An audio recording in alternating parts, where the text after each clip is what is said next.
Hex broke out. We all know that Hex has so much potential, and it's just going to take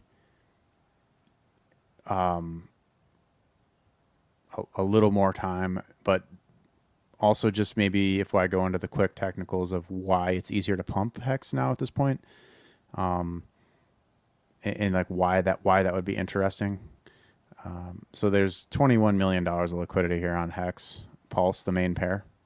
But some of the main other pairs, like Pulse, has $34 million of liquidity. PulseX Pulse is $46 million. Inc. has $30 million on Inc. Pulse, and it's got an additional $30 million on Inc. PulseX.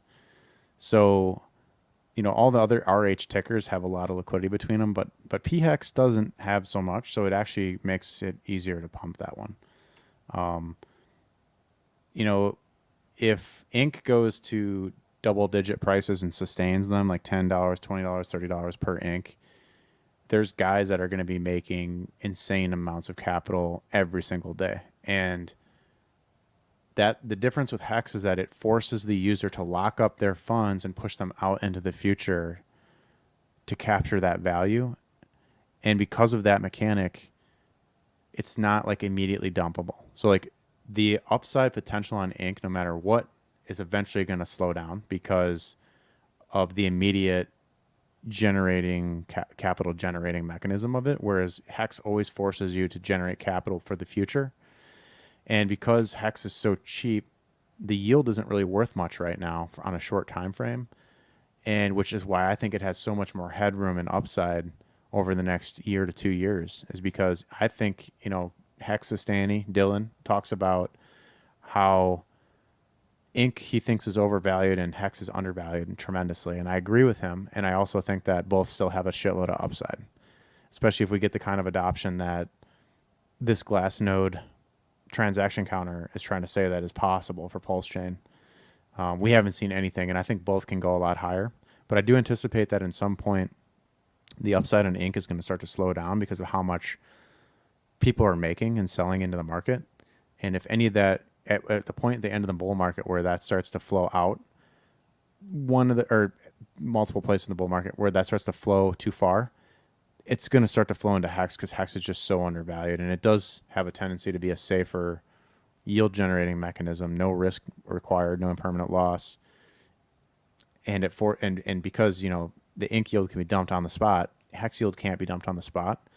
So it creates a scenario where there's just less overhead in Hex at higher prices.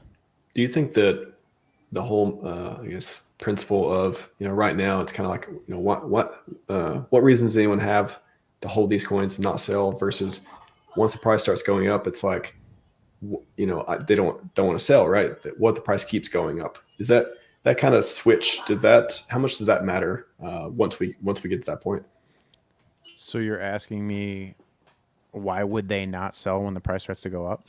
Yeah, right now it's kind of like, these coins worthless, because the price is so depressed and everything at the market, and everyone's like, it just keeps all this stuff. But once we get into the price go up, then it kind of flips into, okay, I don't. So you're trying to lead into the sentiment, how sentiment works, which is when a person's experiencing gain, they want more gain. When a person's experiencing loss, they want out. Yeah, they want the this is the opposite.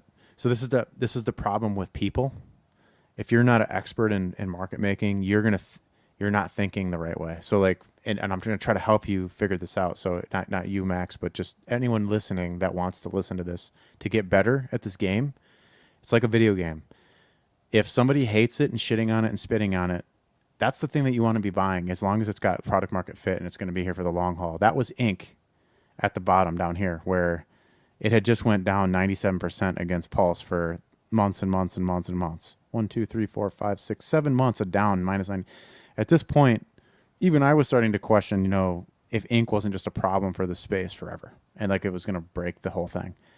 But then, of course, right on cue, December 6th, when I was saying that, boom, double bottom, and then it ripped 22x. Hex is there now, guys. Hex is there now. It's at that point where I'm measuring this in Pulse valuations because the dollar chart, the dollar chart's not giving us very much information except that it's basically a stable coin. Hex, you know, if you scroll this down like that, look at Hex has been a stable coin for on the Pulse chain specifically between 1 penny and 3 pennies, its whole life. Eventually, it's going to break out of this range to the upside, and when that happens, I mean, the measured move is very very high. Not $150, guys. Not $150, but like here's a linear chart. This price action here on Hex is going to get pancaked. Like it's just going to get pancaked. Here's the all-time high, 56 cents. This thing is going to go up here, and it's like nobody's business. Once you start clearing like 10 cents, then 20 cents, it's going to go fast. Why do I say that? Well, look at ink. Look at ink on the dollar chart. Remember the coin that everyone hated and faded? This chart looks pretty good, huh? Would you agree? If you're on the other side of it, yeah. Okay. And then I'm going to flip off log. Boom. Pancaked. Absolutely. What the HEX chart? This is ink. Yeah, I know. I'm like, that looks like the Oh, EHEX yeah, chart. it does look like the EHEX chart. And look, when you turn off log, I mean, that still looks like it's got a shitload of potential to like come up here to like $30, $50. But at some point, this ink coin is going to get heavy. Whereas like Hex, because you have to lock it for longer to get the yield, it's got way more runway. Deeper and deeper you go into the bull market. I'm bullish on ink. I'm bullish on Hex. I think they're like two sides of a seesaw providing yield for the Pulse chain. They're the three pillars of yield on Pulse chain is Pulse validating, Hex staking, ink yield farming. Those are your three pillars, and they all have their place in the ecosystem. And this ink chart, pancaked price action, going back to last December when it bottomed and then it started to break out. Like this is a 22x, and you can hardly see it on the screen here. If I turn on log, it looks a lot better. But this is what Hex is about to do. It's about to go from pancake mode to 20 cents. You know, like nobody's business. Like this is, I don't know if it happens tomorrow or in 6 months, but that's a 22x, guys. Right there. The same thing that ink just did. It's basically staring you in the face saying, I'm going to do what ink did. Hey, I'm ink's twin sister particle that I'm the yield mechanic for delayed gratification and staking. Ink's like my brother. Ink does the same thing, but it's more immediate gratification. But they're both doing the same thing, locking up funds. One's locking them up in the LP pools. One's locking them up in Hex stakes. Both kind of doing similar things. That's interesting the way to look at it too. Like, you know, I'm ink, but with time locking. Like I hadn't really thought about that kind of concept either, which I mean gives you a reason to, you know, if you're new to Hex, you're just in a Pulse chain. You're like, what? I don't get Hex. I mean, well, look at ink, and then like, kind of like what you explained, and then be like, okay, and you can lock it up and earn more with it instead of, you know, I mean, with ink you can go through the ink farms, compound through that too, but Hex is a simplified version, very simplified version. There's some analogies there. And Hex is like it holds you to your commitment, whereas ink you're not committed to anything. You know, you can pull that LP farm anytime you want. Committed to Mad Gains, bro. But it just so happens to be that when people are gaining money, they like to keep gaining money, which is why that you're going to see that with both ink and Hex. You know, when things get good, they're going to keep getting better and better and better, just like the last bull market. Like this ink chart's going to go a lot higher. You know, you take this breakout from these lows to that one there. This is my last thing I'm going to say, and then we'll hop off here, Max. Sounds good.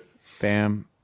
And then if you do that from this level here, assuming that was the low, you know, maybe we're there now. Maybe it's going to go a little lower. Maybe we go down to the bottom of this flag or something. But I mean, it's already targeting like a $20 ink based on what happened here. And this is like ascending triangle right here. You know, bull flag. And then if assuming this is a double bottom here, it could be, it couldn't be. I'm not telling you what's going to happen. You know, $20-$30 is the target level.